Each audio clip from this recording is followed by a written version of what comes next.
आपका जो आइडिया आया था ये कहाँ से आया था? क्या आइडिया ये था? हमारा मोटो रहा है अर्थ को सेव करना, प्लास्टिक फ्री करना। जो फार्मर्स एग्रो वेस्ट को जला देते थे, पोल्यूशन होता था, फिर प्लास्टिक टेबल वेयर से पोल्यूशन होता था, वो सब हम खत्म करके अर्थ को एक सस्टेनेबल प्रोडक्ट हम दे रहे हैं। तो आप मुझे बता सकते हैं कि कैसे मैन्युफैक्चर होता है, क्या प्रोसेस होता है इसका? ये बेसिकली शुगर केन बगास से बना हुआ, गन्ने के वेस्ट से बना हुआ है। तो बेसिकली जब इसे बनाते हैं तो कोई वेस्ट प्रोडक्ट नहीं निकलता, कोई पोल्यूशन वगैरह कुछ भी नहीं होता मतलब? हमारा प्लांट जीरो वेस्टेज होता है, ना ही लिक्विड डिस्चार्ज होता है, ना ही सॉलिड वेस्ट होता है।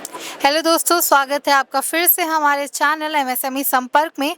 हम आ चुके हैं स्टॉल पे वापस से, जिसका नाम है इको श्योर पल्प मोल्डिंग। तो बेसिकली इस स्टॉल की ये खासियत है, जो फार्मर्स वेस्ट प्रोडक्ट को जला देते थे उसी का ये प्लेट्स बनाते हैं, आप देख सकते हैं। और हम सर से आगे बातचीत में पूछेंगे कि आपको ये आइडिया कैसे आया, आपकी इसकी नींव क्या थी, आपने शुरुआत कैसे करा था। तो सर आपने इसको, आपका जो आइडिया आया था ये कहाँ से आया था, क्या आइडिया था? एक्चुअली स्टार्टिंग से ही हमारा मोटो रहा है अर्थ को सेव करना, प्लास्टिक फ्री करना। तो स्टार्टिंग हमने किया 2019 में, पहली बार हमने अपना मशीन इन्वेंट किया, मेक इन इंडिया मशीन हमने बनाया, जिसमें हम अभी तक तकरीबन 45 प्रोजेक्ट इंडिया में इंस्टॉल कर चुके हैं। 400 से ज़्यादा मशीनें हम सेल कर चुके हैं। इंडिया के बाहर हम ऑस्ट्रेलिया, तंजानिया, थाईलैंड में मशीनें अपनी एक्सपोर्ट कर रहे हैं। इसमें हम फार्मर्स को प्रमोट करते हैं। इसमें जो फार्मर्स एग्रो वेस्ट को जला देते थे, पोल्यूशन होता था, फिर प्लास्टिक टेबल वेयर से पोल्यूशन होता था, वो सब हम खत्म करके अर्थ को एक सस्टेनेबल प्रोडक्ट हम दे रहे हैं।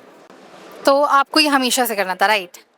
तो बेसिकली मतलब आपको ये आइडिया कहाँ से आया था कि हम ये कर सकते हैं, क्योंकि आप बता रहे हैं कि इंडिया की पहली कंपनी है। तो आपको ये आइडिया कैसे आया था कि मुझे ये कुछ शुरू करना चाहिए? आइडिया हमें मार्केट के रिक्वायरमेंट के अकॉर्डिंग हमने रिसर्च किया। प्लास्टिक हमारा अगर हम देखें, सिंगल यूज़ प्लास्टिक का पोल्यूशन सबसे ज़्यादा है। सिंगल यूज़ प्लास्टिक में से 60% हमारा डिस्पोजेबल टेबलवेयर पोल्यूशन है। ओके। उसके बाद जब गवर्नमेंट ने बैन स्टार्ट किया तो इसका रिक्वायरमेंट बढ़ा, डिमांड बढ़ी है। अभी करंटली हमें, अगर गवर्नमेंट स्ट्रिक्टली अगर इसको बैन करती है तो हमको डेली रिक्वायरमेंट पूरा करने के लिए 1000 प्लांट की रिक्वायरमेंट है। अभी केवल इंडिया में 80 प्लांट्स ही है, उसमें से भी 70% प्लांट हमने इंस्टॉल किया है। तो सरकार से आपका गुजारिश है कि जल्दी से जल्दी और प्लांट बनाएं। को बैन करें, प्लास्टिक को बैन करें। तो सर आप हमें बता सकते हैं कि ये मैन्युफैक्चर कैसे होता है, इसका क्या प्रोसेस होता है? क्योंकि ये मैं देख सकती हूँ काफ़ी हार्ड और काफ़ी मजबूत है ये, मतलब। तो आप मुझे बता सकते हैं कि कैसे मैन्युफैक्चर होता है, क्या प्रोसेस होता है इसका? इसमें एग्रीकल्चर वेस्ट जब निकलता है फार्म से, ये बेसिकली शुगर केन बगास से बना हुआ, गन्ने के वेस्ट से बना हुआ है। गन्ने का वेस्ट जब शुगर मिल से निकलता है तो उसमें स्वीटनेस रह जाता है, तो वहाँ से वो जाता है पेपर मिल में।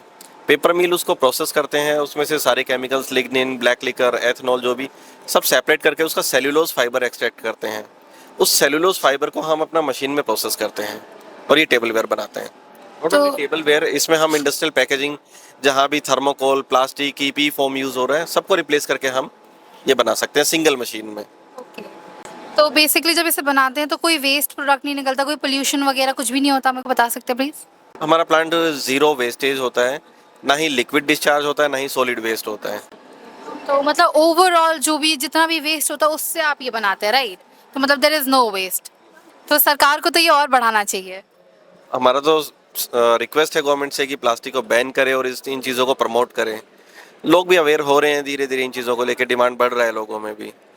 तो आपकी मार्केटिंग स्ट्रैटेजी क्या है अभी फिलहाल? अभी हम ज़्यादा से ज़्यादा एग्जीबिशन करते हैं। यहाँ पे हमें कोई रेवेन्यू नहीं मिल रहा है, बट केवल अवेयरनेस के लिए हम यहाँ पे पार्टिसिपेट करते हैं। तो बेसिकली आपकी मतलब कोई अभी तक ऐसे कोई मार्केटिंग स्ट्रैटेजी नहीं है, क्योंकि अब सब कुछ डिजिटलाइज हो रहा है, राइट? तो आपकी डिजिटल की तरफ कितना ज़्यादा है, कितना ज़्यादा आप एक्सप्लोर करें डिजिटल लाइफ? उसके लिए हमारी डेडिकेटेड टीम है जो डिजिटल मार्केटिंग का देख रही है, तो उस पर भी हम कर रहे हैं फोकस। बट ये है कि एग्जीबिशंस में हम फेस टू फेस लोगों को ज़्यादा से ज़्यादा इन्फॉर्मेशन दे पाते हैं। अभी लास्ट ईयर का मैं बताऊँ, अगस्त में था India hospitality expo, hotel industry से रिलेटेड था। होटल इंडस्ट्री में 5 स्टार होटल्स वाले हमारे पास आए थे, उनको इन चीज़ों के बारे में नहीं पता था, जिनका डेली का कंजम्पशन है इस चीज़ का, उनको इन प्रोडक्ट के बारे में नॉलेज नहीं था। तो इसलिए हम ज़्यादा से ज़्यादा एग्जीबिशंस में पार्टिसिपेट करते हैं कि लोगों को इन चीज़ों के बारे में पता चले। तो बेसिकली अभी आप ज़्यादा अवेयरनेस पे ध्यान दे रहे हैं, राइट? तो लाइक आप कुछ ऐसे स्ट्रैटेजीज बताएं कि लोगों को और अवेयर कर सके, कि मतलब लोगों को क्यों करना चाहिए, क्योंकि लोग आज देखेंगे कल भूल जाएंगे। तो आप हमें बताइए कि ये क्यों इतना ज़्यादा इम्पोर्टेंट है, क्यों इसको यूज़ करना बहुत इम्पोर्टेंट है? एक्चुअली ये ज़ीरो प्लास्टिक है। जी। प्लास्टिक का इसमें कोई भी पार्ट नहीं है। हाँ। हेल्थ के लिए अच्छा है, एनवायरनमेंट के लिए अच्छा है। प्लास्टिक वाला यूज़ कर रहे हैं उस कैंसरस है। पेपर वाला यूज़ कर रहे हैं, पेपर में भी हम अपना उसमें एक लेयर होती है प्लास्टिक की, वो भी हार्मफुल है। तो अगर हम अपनी हेल्थ के लिए कॉन्शियस हैं तो हमको ये यूज़ करना चाहिए। तो मतलब आप लोगों को इशारा दे रहे हैं कि अपने आप को अभी ही सेव करो, अभी भी टाइम है, right? And this is the right time, save yourself guys. तो इसी के साथ हम इंटरव्यू खत्म करेंगे और आगे आपको और भी ऐसी ही स्टॉल से अपडेटेड रखेंगे। तो थैंक यू दर्शकों, thank you sir. Thank you so much.